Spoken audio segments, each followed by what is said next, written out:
Okay, level with me here. There's this idea that we live on a ball and it's spinning, and traveling through space at unfathomable speeds, yet you can't measure it, you can't repeat it or observe it. At this point, it becomes a religion. What are you holding on to? Do you care what other people think? Are you just worried what your friends and family are going to say? Is it your satellites? Is it your aliens? There are no satellites in the vacuum of space.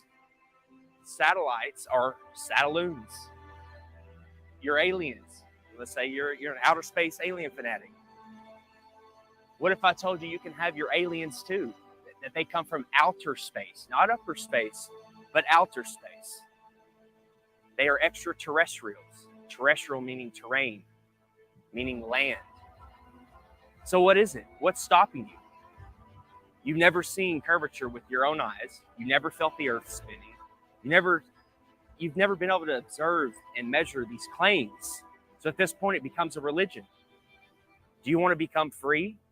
What if there's thousands upon thousands of other continents? What if there is an actual creator? This place was designed for a purpose. This isn't an accident. Would your life change? We're all supposed to live in abundance. We're all supposed to be here for a purpose and learn and love and live. Being on a ball from an accident of a Big Bang, evolved from monkeys, that's no way to live. That's no way to perceive life. You're an accident. You have no purpose. What's stopping you? Look out here. There's no curvature. 120,000 feet, 30,000 feet, it's nowhere to be seen. Where's the curve? It's time to pay attention. It's time to wake up. It's time to become free.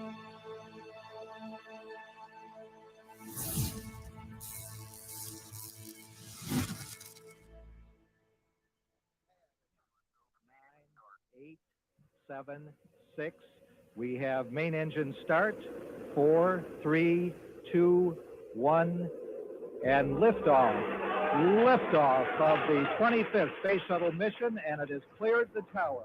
On January 28, 1986, CNN watched the Challenger launch live on the air with its viewers. They and the other media outlets told you that the astronauts died in the explosion. But as always, there is an agenda behind every mainstream headline. This morning, it looked as though they were not going to be able to get off. 1 minute, 15 seconds. Velocity 2,900 feet per second. Altitude 9 nautical miles. Downrange distance 7 nautical miles. Looks like a couple of the solid rocket boosters blew away from the side of the shuttle in an explosion. Flight controllers here looking very carefully at the situation. Obviously a major malfunction. We have a report from the flight dynamics officer that the vehicle has exploded. Today is a day for mourning and remembering. Nancy and I are pained to the core by the tragedy of the Shuttle Challenger. We know we share this pain with all of the people of our country. This is truly a national loss. The 7 NASA astronauts supposedly killed in the 1986 Challenger disaster did not die in the explosion and are quietly living out their lives in the US, with many of them hiding in plain sight, using their same names and working at high levels in the same fields they worked in before the disaster, according to explosive evidence uncovered by investigators. We've located 6 out of 7 of them. In the world of deception, it's really easy to say this person is that person, and there's a lot of that going on, muddying the waters. But 6 out of 7 have identical names. They work for universities, most of them. There were no people in the Challenger. That was a hoax. That's been proven conclusively by researchers and reporters, investigators, who have found that those supposed people that were in the Challenger are still alive today. We remember Dick Scobie, the commander who spoke the last words we heard from the Space Shuttle Challenger. We remember Michael Smith. We remember Judith Resnick. We remember Krista McAuliffe. We remember Ellison Onizuka. We remember Ronald McNair. People still think the Challenger exploded with these astronauts. It was a horrible thing. Never happened. Yes, the rocket exploded. There was no one on board. So imagine you're at the launch of the Challenger. This is a historic moment, and it blows up in midair. Whether you are personally related to somebody on there or don't know anybody, you're going to be a mess. This is an emotional, incredible scene. And CNN was reporting, and they told the cameraman, let's get a live shot of Krista's parents. And when they zoomed in on them, they were giggling, they were laughing, they were smiling. I don't know how you can put a smile on someone's face, even if you told them the funniest joke in the world at that very moment. Just look at their face. Is that the face of somebody whose daughter just blew up in the most horrific, violent accident ever? Or is that somebody playing a role, not knowing that they're on camera and thinking about the money that they may have gotten? You can hide somebody that's allegedly dead right in plain sight.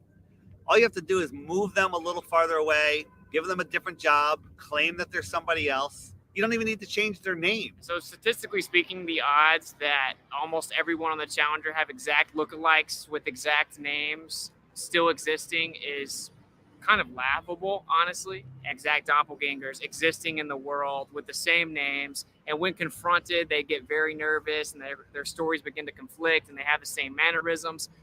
You know, it doesn't take a lot to put it together, honestly. Let's start with former NASA astronaut Michael J. Smith, with the same name as this retired professor from the University of Wisconsin-Madison.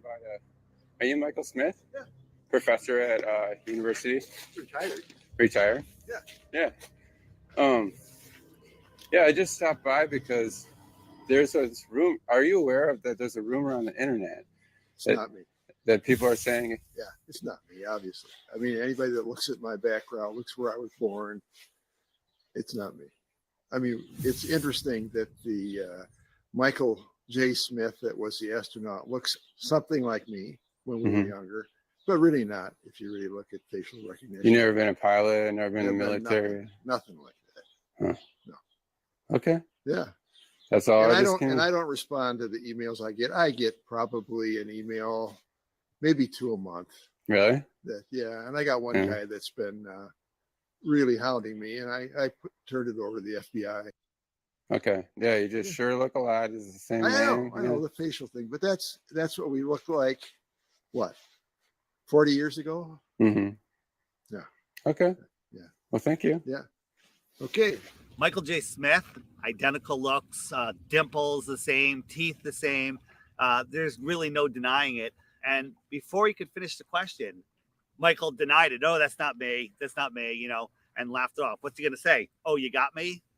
Not going to happen. The driveway footage of Michael J. Smith, that's real. I mean, that can't be a deep fake, you know. So at some point, you got to stop trusting liars. We don't hide our space program. We don't keep secrets and cover things up. We do it all up front and in public. Next is former NASA astronaut Judith Resnick with an exact doppelganger working at Yale University. 37 years have passed and she hasn't even changed her name.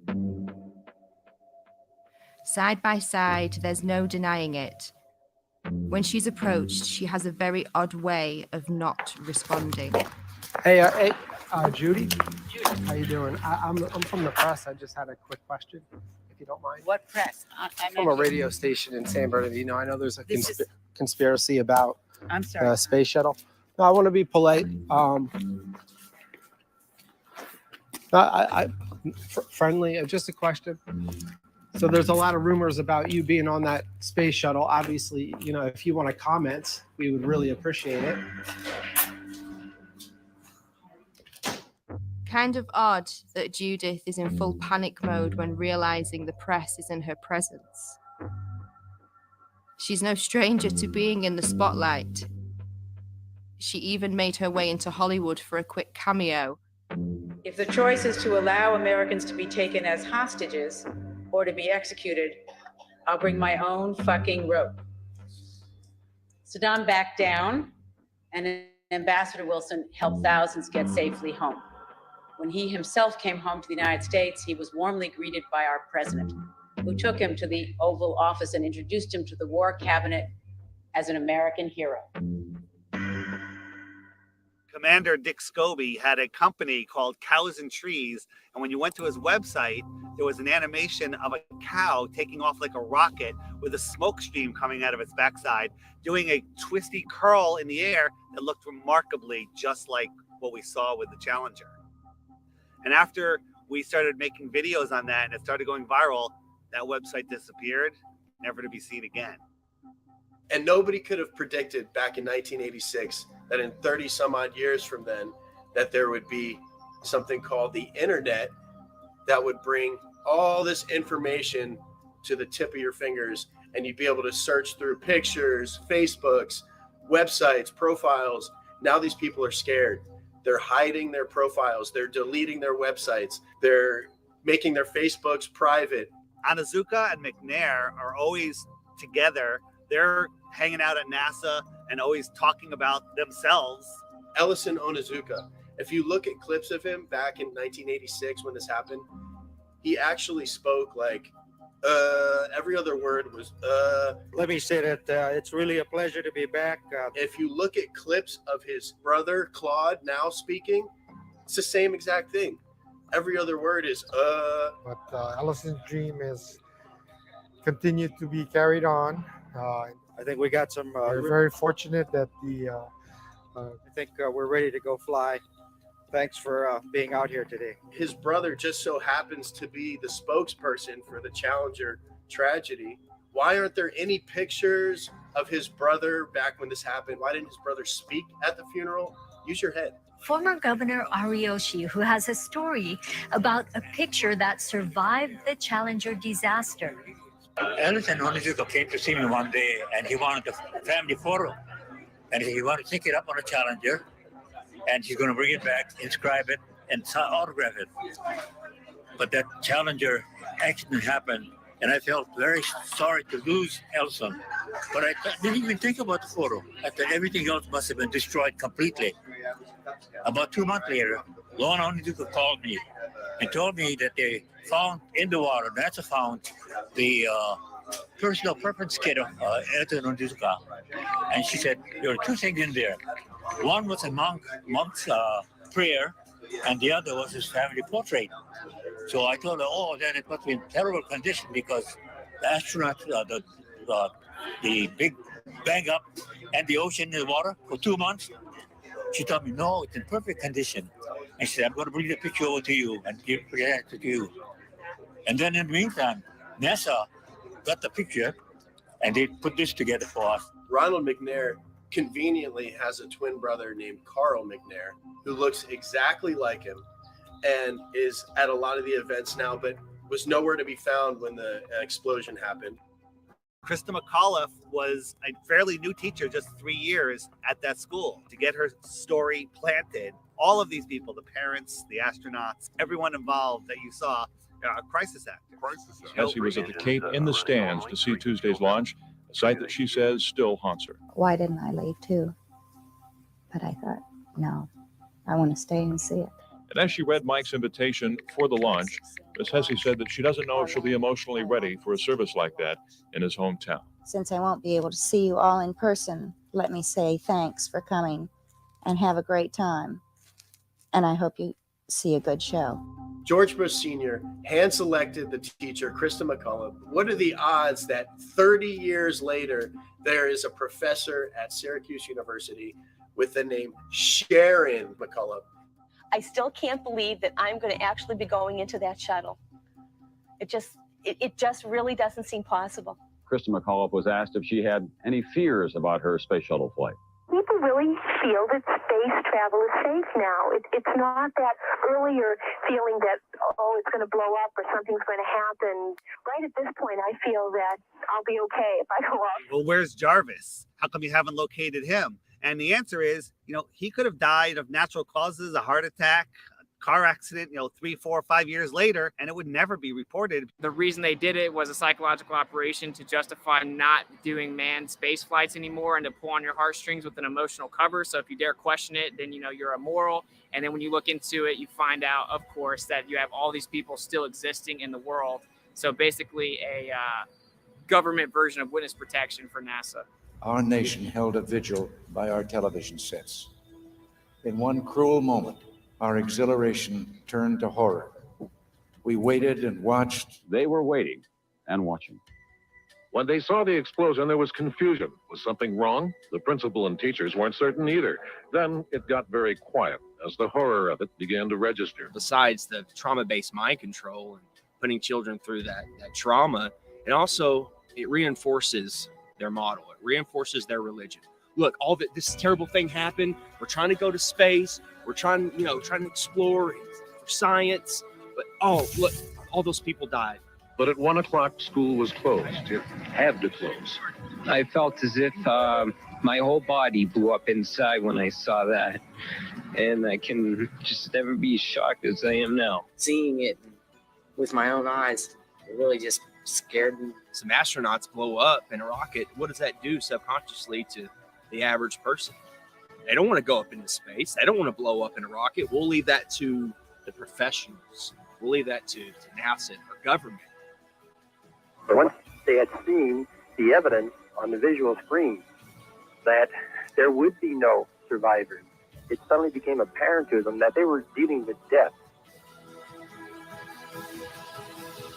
The government had incentivized the different public schools to play the Challenger in their classrooms. So they rolled their TV sets out. They had all the children sit down and get ready to watch it. And 20% of the American public watched the Challenger event happen live. And within 1 hour, 80% of Americans had seen the Challenger tragedy happen. So just like with 9/11, they have everyone see this traumatic event, and then we're all in unison that we're traumatized. When it blew up, it was a form of trauma-based mind control that some people will never grow out of, and then the emotions kick in, and you're unable to think logically about what's going on. Of course, this was planned. They made every school show this event live. They wanted these kids to grow up defending this tragedy. Think about how many field trips come here, unfortunately. And they go in and watch that Heroes and Legends thing, and they come out thinking that this is the greatest possible hero that they could ever be. And that's just, they're actors. And we're building them up higher than your father, police, military, all these people that are actual heroes. These are actors working for a government agency. So next. Hello. I'm going to get one of these signed if that's all right. My name's Justin. Yes.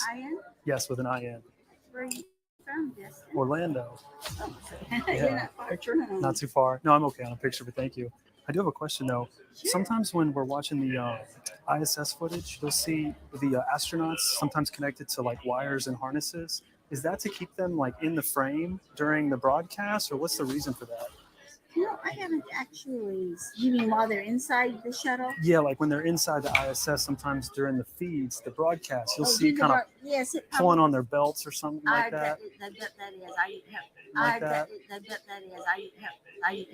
I have not personally seen that. Oh, really? But I know that they try to be still when they're doing talking to someone, and then they usually try to release and do like a flip at the end or something like because that. I've seen the flip before, and it almost looked like a foot was caught like inside something, but there was nothing really there. It was really strange. I didn't know if there was something to kind of like hold them in place or something. We never had anything like Oh, that, okay. but they may have learned over time that it was hard to stay still, and they Yeah. came up with something. Did you ever think the public would find out that all the spacewalks were filmed underwater? Did you have any comment on that? Well, we train underwater. Oh, okay, but only training? Only training. Okay. Most of the public have no idea that the ISS is located in an underwater neutral buoyancy lab in Houston, Texas. The space station footage that they trick us with is not traveling at 17,500 miles per hour above your head. It's all being filmed here on Earth. An exact ISS replica underwater. Coincidence? It's a pretty simple process. Film your footage underwater, remove the water layer, add in your CGI Earth layer, and cast your spell.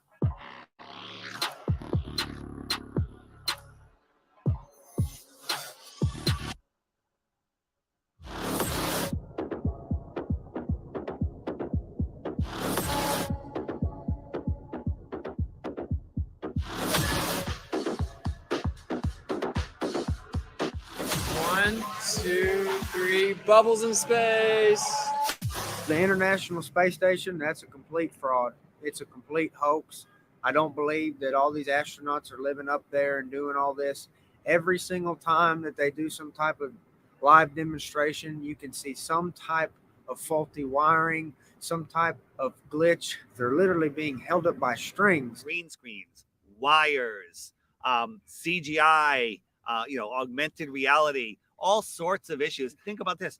They always have the women with long flowing hair. That would never be allowed. They literally spray hairspray in their hair to make it look like their hair is floating in zero gravity. The International Space Station, brought to you by the same guys who faked 6 moon missions. Yeah, I believe that. I don't know exactly how they're videotaping themselves. They could be on one of those 0G planes and, doing it all in there. I'm not sure how they're doing it, but I don't believe it at all. It looks like a bunch of green screen fuckery. I don't believe that at all. Space station is a serious place.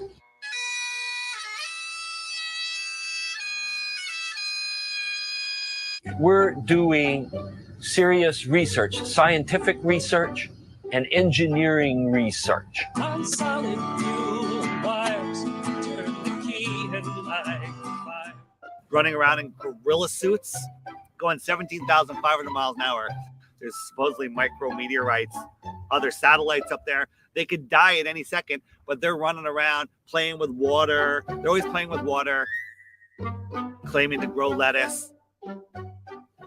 And I love this video because it looks like animation, like something that somebody made, but it's actually real footage from the space shuttle, just sped up just a little bit.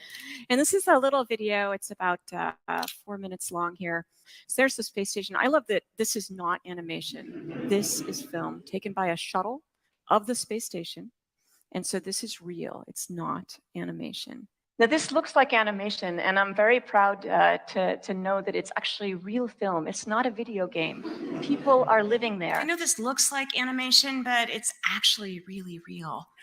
I love this video because it looks like animation. It doesn't look real, but it is real. People can watch all these fuck ups and trickery by NASA and all these other space agencies, and all that goes out the window because they see a little light in the sky. And it's the ISS. Oh, yeah, that's the ISS. That's all the proof they need, and everything else goes out the window. The view will still be A-OK out there, and all you need to look for is a bright light in the sky that will be moving, and that'll be the space station. I've seen the light go from horizon to horizon. There's many problems with that light. First, it's as bright as the sun. It's really bright. How is the ISS reflecting that light as bright as the sun back to me the whole way across? Is it made of mirrors? Is that mirror following me? Right? How would somebody 10 miles away see the same reflection? Because it can't reflect in all directions. It's going 17,500 miles an hour for 12 minutes. I could see it. So what is it? I was in communication with a NASA whistleblower, and he says that they have 5 B-2 bombers that they've remodified with some parts of them are transparent material with a thin metal struts that you really can't see. The bottom was overlaid with LEDs to match the color of the sun, and they use them in their base. 2 of them are in Alaska, and I forget where the other ones are. And they take turns doing these flybys.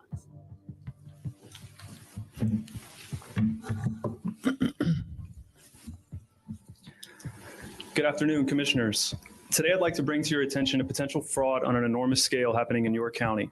There's now clear evidence of NASA using numerous methods to grossly mislead the public about astronauts being on the International Space Station. During interior ISS scenes from NASA's own live feed, the use of wires, harnesses, green screens, and virtual reality have been detected to achieve the appearance of a weightless environment. This begs the obvious question. If they're really up there, why are they using Hollywood techniques to fake the footage? Are they in space or are they underwater? Now, what's really interesting is that they train for spacewalks in an underwater pool with a complete ISS replica. Now, surely they aren't filming these spacewalks in an underwater pool and then editing them to appear if they're in space, because that sure would be something, wouldn't it? I'm calling on the Brevard County Commissioners to open a full investigation into NASA's fraudulent practices and use of taxpayer dollars. It costs NASA $3 billion per year to operate the ISS, and if they don't have a darn good explanation as to why they're faking these videos, I and the public would like a darn good explanation as to where our tax money is going. It is our duty to expose and eliminate this fraudulent and astronomically wasteful ISS program. And look, I know what you're all thinking. NASA is part of the federal government and you're just county commissioners. Even if what I'm saying is true, what can you do? But let me remind you, not only is this happening in your county, as public officials, you have the platform and the ability to make a statement or hold a press conference, alerting the public, state, and federal authorities to investigate further. You have the power to start the conversation. I look forward to the day that $3 billion annual budget is put towards our veterans, our homeless, maybe some of that mental health stuff the young lady just spoke about, and the revitalization of Brevard County. Flat earthers pay attention. We're paying attention to NASA. We're paying attention to SpaceX. Most people aren't, but yet they'll defend it. They'll defend it. They have no idea the Earth's supposed radius. They don't know, they have no idea how far the sun is supposed to be according to NASA, 93 million. They don't know. Like, how far is the sun? Like, I don't know, a couple million miles, I don't know. They have no idea, but they're defending it to the death. You know, once you start paying attention and have an open mind, pay attention.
That's the worst footage ever.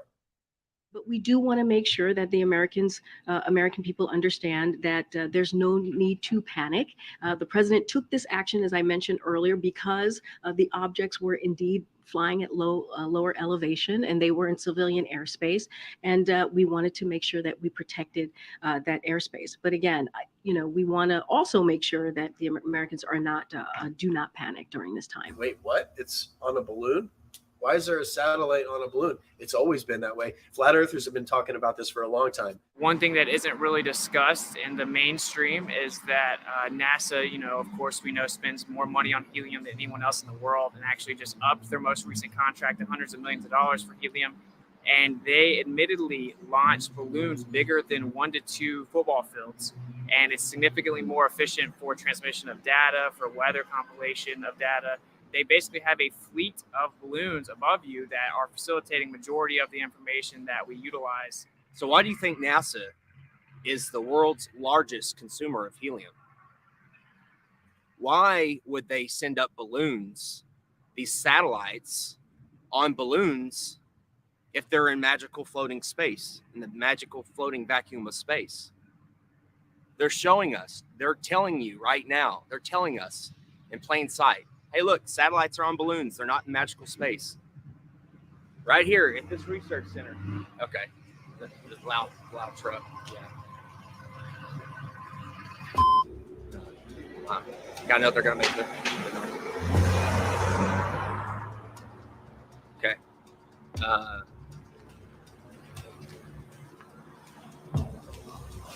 Howdy. I was just doing some filming. What? Just anything we can see. We're just doing a documentary on the balloon launches and all the cool stuff. Yeah, we're independent journalists. Don't film me. Well, I mean, we're in public. There's no expectation of privacy. Well, we tried to call them. They said they weren't doing any tours. Yeah, they said we weren't doing any tours. Hey, of course, you got to do your due diligence and make sure there ain't nobody out there potting shit. Yeah, well, I get it. Like Challenger Space Center, they have all guards. Yeah, they will shoot you. Yeah, they definitely operate. Do not run up in the air. Yeah, you're gonna be nice. No, we're just infatuated with the satellites, Yeah. We didn't even know they existed. It's cool that they're all going up on balloons. We didn't even know. We were taught, they're just orbiting by themselves. Or they're shot up with rockets. Yeah, they're shot up with rockets. That's all. It makes more sense on a balloon, so we're like, okay, well, this makes sense now. Unless they got some top secret stuff I don't know about. You don't know about any of these satellites without the balloons? The idea that you would need some type of box that free falls in orbit around a ball is really just a fiction of imagination. That we don't need that at all. We don't utilize that. Satellites have been on balloons since the 50s, and they've always been on balloons. They just lied about putting them in space. There's no evidence at all of satellites in space. They would have to have a propulsion system. Even if you believe that the Earth is a ball, you must also believe that satellites cannot propel themselves without a source to thrust. Okay? We know that they don't have engines on them. What's making them go around? They don't make sense. Then you find out NASA owns 98% of the helium. Then you find out all these satellites that crash have balloons attached to them. Then you can deduce they actually float these satellites over balloons. It's that simple. If all these satellites are moving 17,500 miles an hour, some are moving this way, some are moving that way, it's common sense. There's 50,000 of them. They're supposed to hit each other eventually, but none of them hit each other. Come on, guys. Wake up. There's no satellites. There's no proof of them. The only proof we have are things floating on balloons. Arthur C. Clarke in the 50s wrote a book theorizing about satellites falling around on Earth in an endless fall. Shortly after, we all of a sudden had satellites falling around the Earth. Now think about it. The Earth is spinning at 1,000 miles an hour. It's orbiting in an elliptical orbit, speeding up and slowing down at 66,000 miles an hour. It's chasing the sun in another curved orbit. And we somehow have geostationary satellites. That's a satellite that stays above the same plot of land. So it's mimicking the spin. It's mimicking the orbit. It's speeding up and slowing down and staying over that same plot of land. And it's just falling in an ever-ending fall. That makes absolutely no sense. And now it's openly accepted that they're on balloons, but they're making it seem like it's a new thing. This is the new way we're going to launch satellites is on balloons, and it's cheaper and it's just better. Like, we don't need them space ones no more. People are starting to figure it out. That's why they're going back to balloons. And majority of all the transmissions we use for our cell phones or quote unquote satellite TV are all ground towers. They all send transmissions from the ground tower to tower, admittedly at high elevations. And of course, we have underground and undersea cables that make up 99.9% of all transmission. So this just a facade in people's mind that you have little metal boxes flying around giving you all of your data. None of that is real. Oh my God, I'm calling my brother. That is freaking beautiful. Okay, there you have it. Artemis fly. Wow, it's flying right now. Whether it's the ISS or the rocket launch, the second someone sees it with their own eyes, they think it's real. This is freaking amazing. Oh, there it is. What the heck happened? They don't even know what the fuck's going on. The reason that you can always find a video of a rocket from NASA taking off and then slowly making a U-shaped arc is not because it's going around the ball and going to the other side or going out into space. It's because shortly after these rockets that are funded by your tax dollars take off, they only have a certain amount of time before they crash back to the Earth because they run out of fuel. It's all made up. So what really happens is they launch them near the ocean in Texas or in Florida. They will never launch a rocket from the middle of the country. It won't make it to the ocean. It'll crash on dry land. Okay? So NASA has to launch rockets from Texas in Florida because it's right by the water. If they wanted to launch a rocket from Little Rock, Arkansas, it wouldn't even make it to Texarkana. So when they launch rockets in Cape Canaveral, Florida, or in Houston, we have a problem. Yeah, the problem is you can't get past the firmament. In 1962, 7 years before they faked the moon landing, Operation Dominic began. A series of 31 missiles were shot straight up into the sky to test how high humans can actually reach. They quickly figured out not far at all. It seems that whenever they were shooting these missiles up into the sky, they were actually interacting with different layers of this plasma field or this electromagnetic phenomena. And it seems to have fluid-like properties. As it actually hits a certain portion of this force field, if you will, it begins to disperse and seek equilibrium based on the impedance of the electromagnetic layers. Why is it when we review this footage that these things are exploding? It looks like they're hitting a barrier. Testing the strength of the firmament, and they weren't able to penetrate it. What's going on there? What is this? In my opinion, I think that they were trying to find a way to possibly get out. There's a firmament above us. So everything is as above, so below. Obviously, many people are becoming aware that there's a firmament above that many people are now starting to realize is impenetrable. No matter what you do, you can't go straight up in the air and keep going. An interesting rocket launch was the amateur Go Fast rocket. They gave us something that NASA and SpaceX never gives us, an uninterrupted feed from their camera. If you watch a NASA launch or a SpaceX launch, there's 4, 5, 6 cuts before it even clears the launch pad. Gave us an uninterrupted 72 miles, I think, went up, and all of a sudden it went kerplunk, it hit something. It went up and it appears to have hit the firmament. One thing I really want your generation to embrace is that the Earth is a closed system. We cannot leave the Earth. There's no place to go. There is water surrounding us in all directions, including directly above us. We now know that there's something called superfluid that exists. You could have helium-3, and it could actually offer full electromagnetic propagation perpetually without any impedance. Based on the things that I see, such as Crow 777's lunar wave observations, I think that there is clearly a fluid-like medium above us. The waters above in ancient astronomy, which was the same science as astrology, except one was more theological and one was more secular, they taught that this was called the crystalline sea. And in the book of Revelation, it speaks about the crystalline sea. It's the 9th heaven. The waters above, it's firm. I think the evidence is pretty overwhelming that there is a fluid-like medium above us.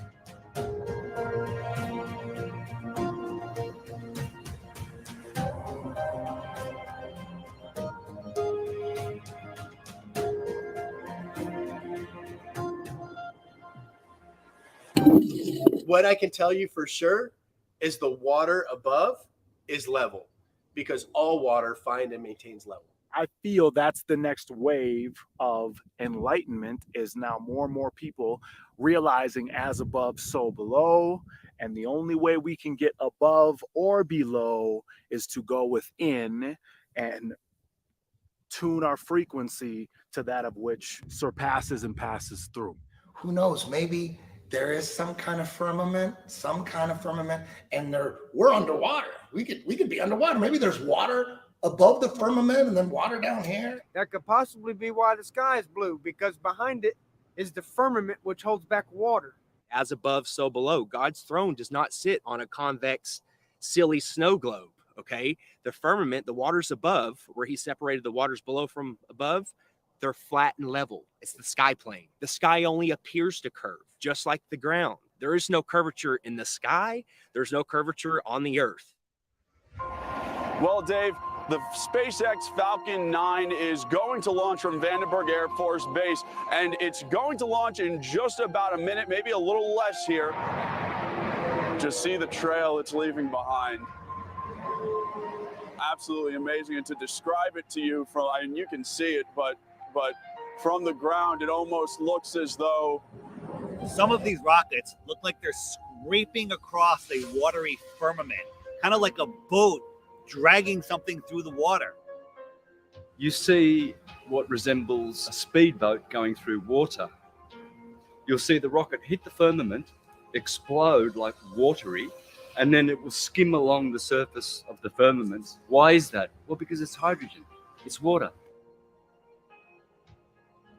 I'm not sure what they're doing, but they're not flying into space. It's almost like they're just throwing it in your face. Look, we're running into a solid barrier. These rockets literally look like they're bouncing off the ocean, like a boat in the ocean, creating waves. Look at it. Look at the footage. Look at that. They're putting it in our face. It's soft disclosure. They can't just come out and say there's a firmament, we're on a flat earth or whatever else. They can't just come out and say it. They have to show breadcrumbs. They got to show a trail of breadcrumbs. They have to boil the frog slowly. People say, well, what's under the flat earth? Because they're thinking of a disk floating in space. We don't know what's under the flat earth because the deepest hole is 7.8 miles. And while they were digging that hole, while they were drilling that hole, they were using ground penetrating radar to see what they're going to hit next. And they were wrong every step of the way. No more rocks, no more water. They hit rocks, they hit water, right? They were wrong. And then they hit an impenetrable barrier. They tried for years to get through and they couldn't. And then they gave up. But then somehow we have a meme that shows us a cross section of the earth, the next 4,000 miles. They know exactly what's there. They couldn't get the first 7.8 miles right, but they know the next 4,000. And everyone's seen the meme of the earth with the molten magnetic core. Another thing that they're laughing at us because you can't have a molten magnet. Any magnet of any type, you heat it up and before it melts, it hits the Curie point and it loses all its magnetism. Have y'all heard about the recent claim from the heliocentric priests?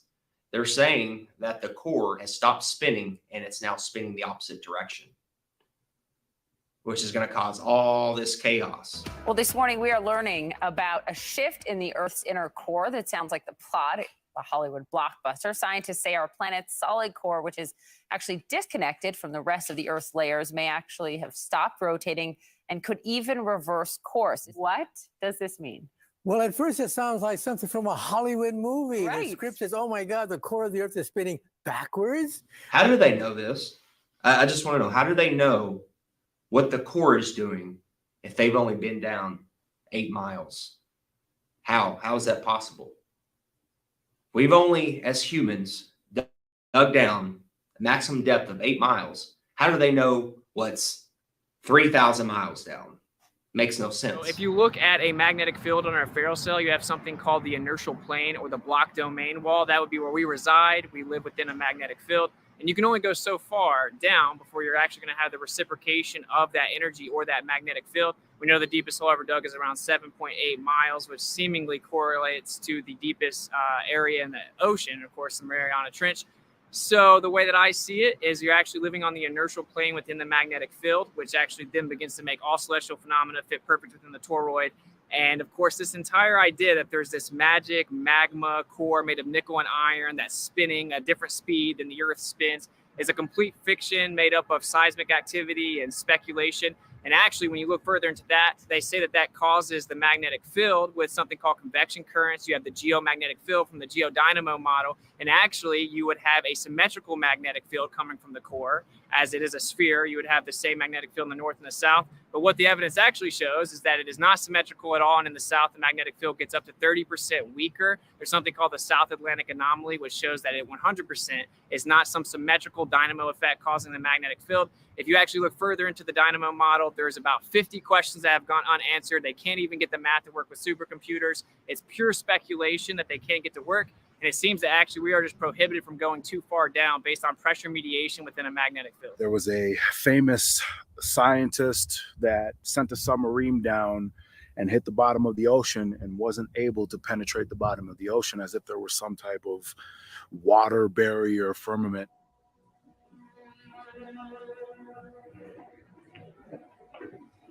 One of the strangest places on the ocean's floor was only just discovered in the 1990s. The Brevard degree is one of a handful of people to ever see it in person. Without a doubt, one of the most amazing things that I have ever seen in the bottom of the ocean. It was while filming for Blue Planet in the Gulf of Mexico. And I noticed there's something out in the distance. Couldn't tell exactly what, but it looked like a dark band. And as we approached it, the dark band became a donut. I saw this donut. It was black in the center. What the heck is that?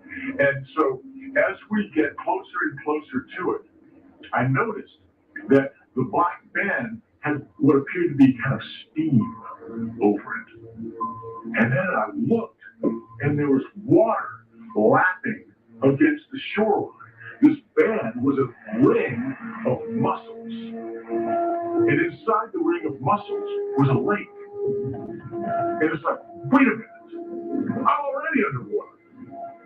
And we went out over the water in this lake and tried to descend in it and bounced off.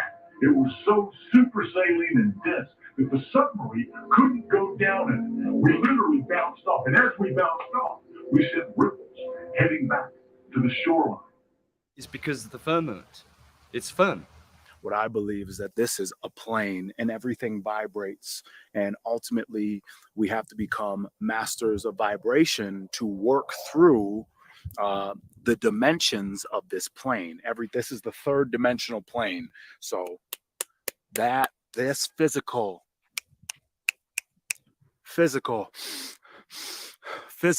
this is the physical plane.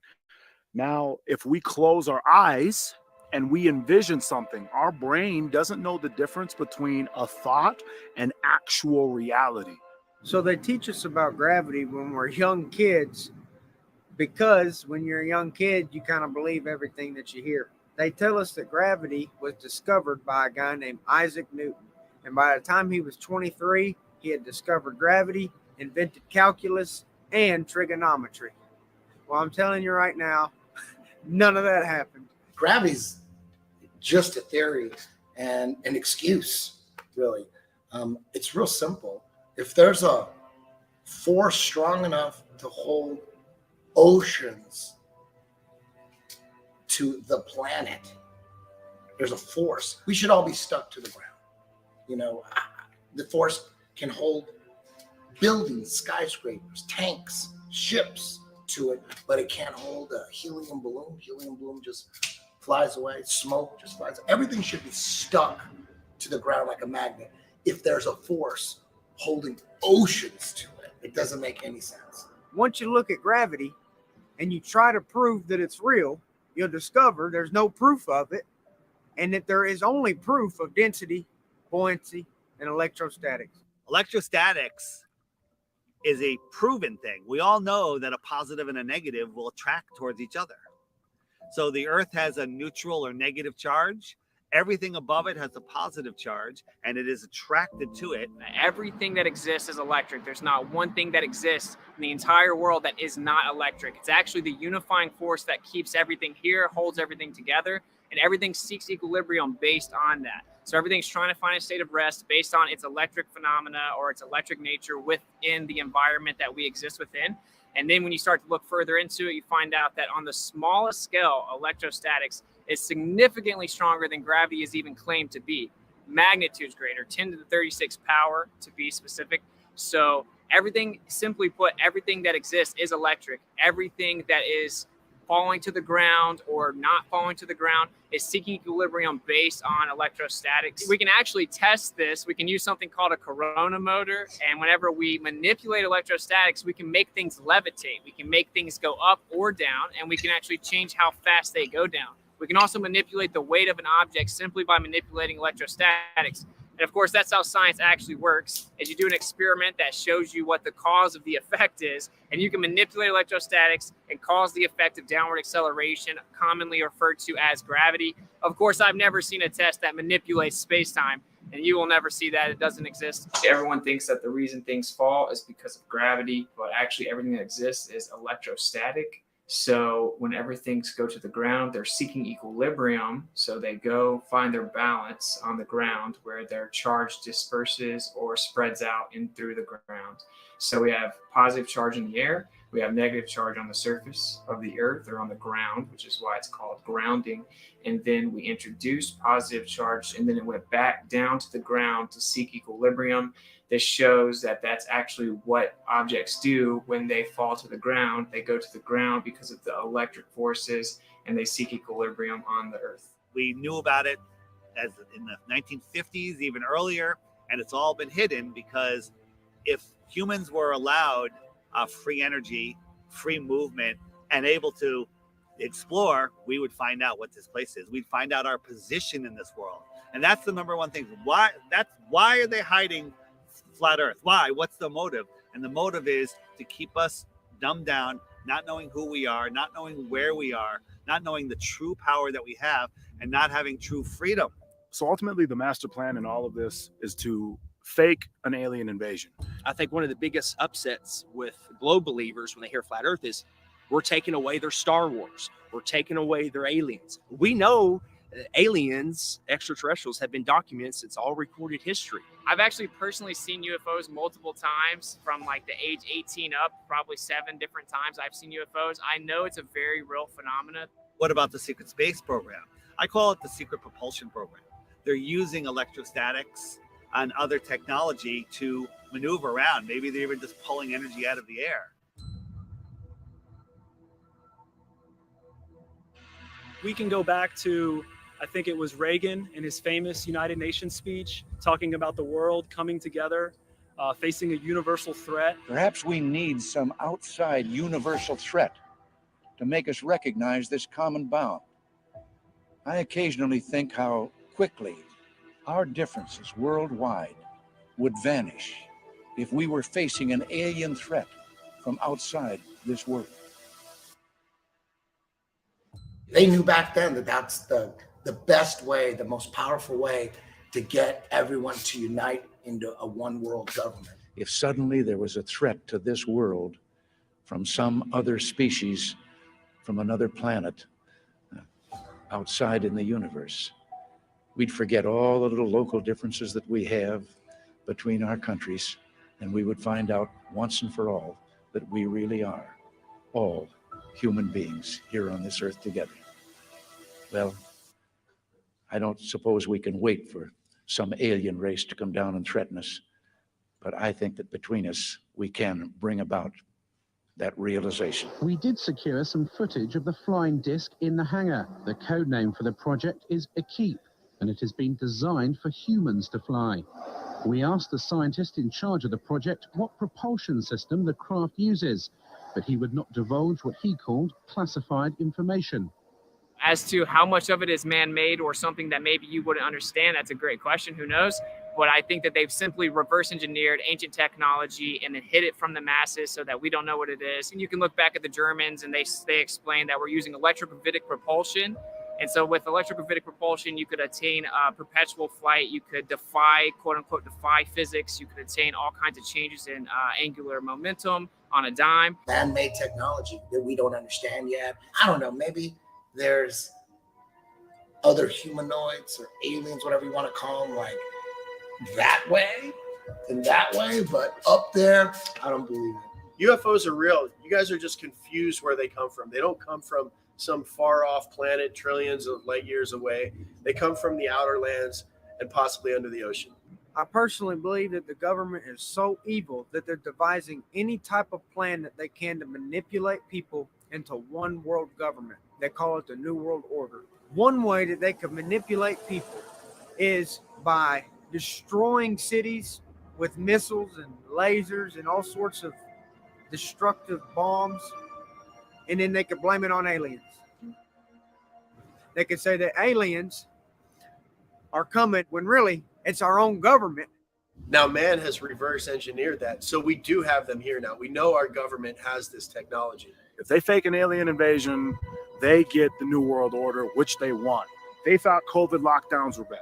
We found out that they pretty much lied to us about everything to push an agenda of more total control. We're closer than we've ever been to World War III, all of this other stuff. And now the only way for them to truly, in my mind, get what they want or supersede the timeline, speed up the timeline, is to fake an alien invasion. The moment they do that, everybody panics. The government has to step in as a one world government. All governments come together to fight an outer worldly threat. And then we're all in lockdown like you wouldn't believe, because we got to be aware of the alien viruses. I mean, we're already scared of the human viruses. Now we got to be scared of the alien viruses, and we're fucked. So that's, I think, the end game. And it's pretty easy to see that that's what they're gearing up for. That's why they're telling us there's a mothership in our... No, shut the fuck up.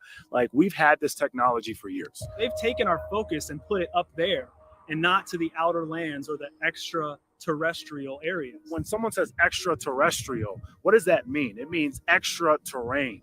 So it's a lot more prevalent that the world is bigger than we know, in my opinion, than these beings are traveling millions of miles or light years away to come here. I believe they won't let us go past Antarctica.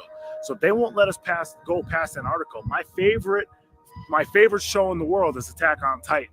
I believe they're telling us things through shows, that being one of them, that there is potential for other land outside of what we know. If there's more land out there, then why are we paying $1,500 a month to live? Or California, people are paying $3,000 to $4,000 a month in rent to live. Why would we have to do that if all of our world could fit into Texas, and then there was more land other places? Like, obviously it makes more sense. You can still have that concept, that idea, that belief, whatever you want to call it. You can still have that on flat Earth. You're not trapped in a snow globe. I honestly do believe that the government is hiding more land. There could be thousands of continents. There's definitely more than 7. I'll bet my life on it.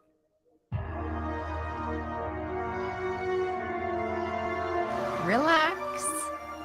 This is only a visual concept, although this is scientifically possible. They have advanced aircraft that can do incredible things and move incredible speeds, but it's for here. It's for exploring this world, not scientifically impossible outer space. Little green men running around abducting people. That's the Hollywood mainstream narrative. There are underground caverns. There are underground cities, deep underground military bases, DUMBs. There's all kinds of networks under the ground. Think about all the underground bases. Think about the millions and millions and billions of dollars that go into black budget projects and that is a whole nother industry. NASA, nobody knows what NASA does. Regardless if it's a government hoax to instill fear and control and take away our rights, if it's Project Bluebeam, just know that these crafts are not coming from outer space in the magical vacuum of floating balls. They're coming from outer space, not upper space. They're coming from outer space. The extraterrestrials are coming from outer space. So just know they're not coming from up there. There's a firmament. They're showing you on the daily, rockets bouncing off of it like water. They're showing you on the daily. They're not coming from up there. They're coming from out there. So I've recently come across information from someone inside the military that as early as 1992, they were able to attain the ability to do holography or holograms with acoustic holograms, electromagnetic manipulation, just utilizing light, as you know, for very realistic holograms in any size or proportion that you can imagine with the entire spectrum of dimensions.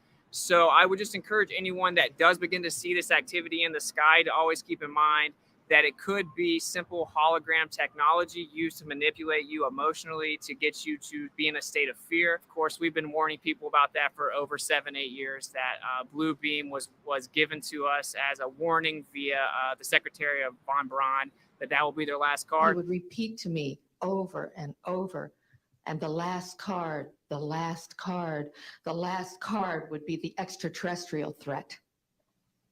Well, at the time, I kind of laughed when he said asteroids, and when he said extraterrestrials, I knew I wasn't going to deal with that subject. And now we hear on the news just today, this week, that they've slid in another enemy. Only this time we're going to protect our satellites. In other words, we have to have some reason to spend these trillions, to waste these dollars on a space-based weapon system, and they're all lies. A lie, a spin. And Wernher von Braun was trying to hint that to me back in the early 70s and right up until the moment when he died in 1977. What he told me is that there's an accelerated effort in place. He didn't mention a timeline, but he said that it was going to be speeding up faster than anybody could possibly imagine, and that the last card that was being held was the extraterrestrial enemy card. The intensity with which he said that made me realize that he knew something that he was too afraid to mention. He was too afraid to talk about it. He would not tell me the details. I'm not sure that I would have absorbed them if he had told me the details or even believed him in 1974. But there was no question that that man knew and had a need to know. I found out the look in his eyes made it clear to me that he knew that there was something going on that was a big secret that he could not divulge. That'll probably be their last card. I think that's where they're heading. They've got the technology. They've got amazing advanced stuff which they've held from us, the elite families, for millennia. And also, there's patents for this, guys. There's patents, old documents, patents, U.S. government, Russia government, German government, everyone. They have patents, documents from dating back to the early 1900s of building these machines by hand. Why are they building these machines? For what? What is the whole plan? If these are some special things coming from above, then why does man have to build them here to scare you with them? Why does man have to create blue beam technology to, coming soon, scare you with this stuff? Because none of it's coming from above you. None of it is random, okay? It's either coming from the outer lands, under the ocean, or they're man-made, or blue beam, or all the combination of what I just said. But there's nothing coming from above your head, so please stop. Stop holding on to your alien bullshit. Let your ball go. My name is Joseph Spencer. I was known as a man in black. Following 7 years acting as a counterintelligence agent for the CIA, I was recruited for a new assignment that entailed working within above top secret operations. I was aware of the black budget projects, but never knew the context of them due to their high level of secrecy. Even the president was denied access to their inner workings. Annually, billions of dollars are poured into black projects, which operate without any supervision or intrusion. They have full autonomy. The operations deal primarily with advancing military technologies, most of which have been reverse engineered from recovered alien spacecrafts that had either crashed or were shot down by our military. The public, sadly, will never, ever have knowledge of these operations. Since the early 1950s, scientists have been developing holographic technology, and over the years improved it to a state that we can only imagine. As I stood there staring at the bomber, which looked so absolutely real and solid that I could reach up and touch it, I contemplated the possibilities. What if this projection was 1,000 feet up in the sky? How would anyone know that that was an illusion? The Phoenix Lights craft, witnessed by 10,000 people, was the first grand-scale skybeam test upon the public. It succeeded beyond expectations. In October 1938, Orson Welles unleashed his War of the Worlds radio broadcast to the American public. It was so realistically portrayed, vast portions of the population went into panic. Terrified citizens scrambled to evacuate their cities in droves. America had been easily tricked by very simple means. In the year 2024, the world will stand witness to a massive alien invasion. Thousands of projected holographic alien warships will blanket the skies, sending people into a panic. Real military crafts within the holograms will inflict actual damage to the surrounding areas to sell the gimmick. And as a result of the ensuing human chaos, a one world government will immediately form without any resistance from the people. They will be the new world order. Once this happens, we as a people will be doomed to enslavement and accelerated depopulation. With that said, the only hope for human salvation is to acquire and spread the knowledge of these activities and agendas. Resist, retaliate, then conquer this imposing enemy. The time is now. The time is now. The time is now.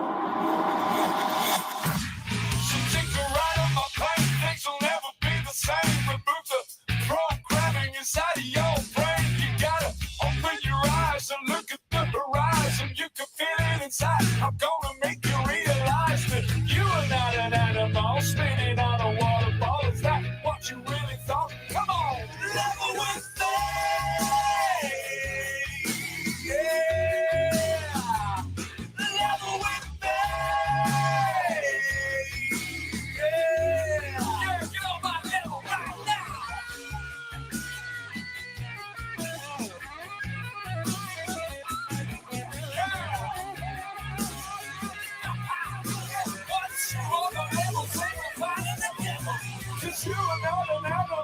Spinning on a waterfall, is that what you really thought? Come on, level with faith. Yeah, level with faith. Yeah, level with faith.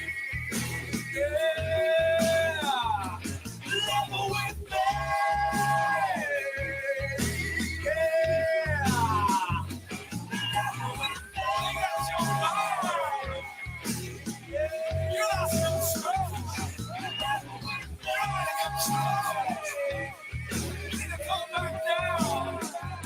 Level with faith. Why would rich, powerful people want you to not know the Creator, God?